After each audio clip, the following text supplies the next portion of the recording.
साईं मुंहिंजा इहे हरड़ियूं आहिनि जेके तव्हां ॾिसी रहिया हो। ज़िंदगीअ में कॾहिं बि एॾियूं क़रीब सां हरड़ियूं कोन ॾिठियूं मूं छा मुंहिंजे वॾनि बि कोन ॾिठियूं, पर वरी बि असां ॾिसूं था, कोशिशि कयूं था त इन्हनि सां को ॻाल्हायूं, को प्यार मोहबत जो हरड़ियुनि सां के कचहरियूं कयूं। वाटरगन शहर में आमिर शेख तव्हांजे साम्हूं अची रहियो आहे। बूथी एॾो वॾो आहे जो पूरी हिन स्क्रीन ते अची वियो आहे, पर हाणे असां छा कयूं। ख़ैर, अला मालिक आहे। ओ तव्हां हसनैन बलोच ॾिसो था, गाॾीअ मां मुंडी कढे थो करे, मुंडी अंदरि थो करे, अलाए इहो हरणी थी वियो आहे। पहाड़ बर्फ़ुनि सां ढकियल, वॾियूं वॾियूं चोटियूं,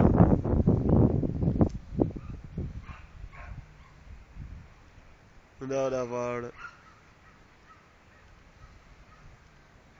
वरी असांजी हरड़ियूं जंहिं तरह मां वञी रहियो आहियां,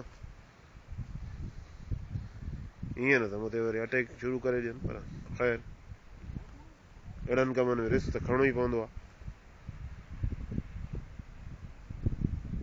हे त रुगो पुठियूं बि थी ॾेखारनि, मुंडी त ॾेखारणी कोन्हे, पर केरु था पुठी पुठियूं ॾेई बीठी आहे। कावड़ियल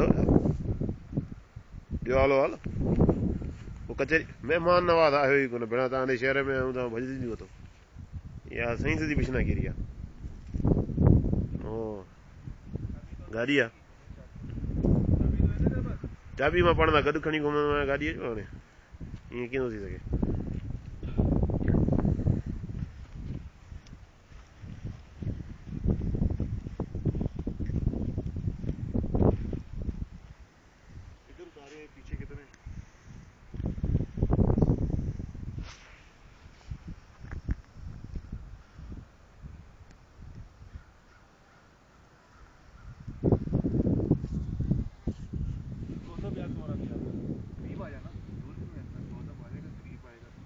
इसको जूम ना कर, इतना करीब आके उतार, करीब आ जा, इतनी दूर क्यों खड़ा हुआ तस्वीर का।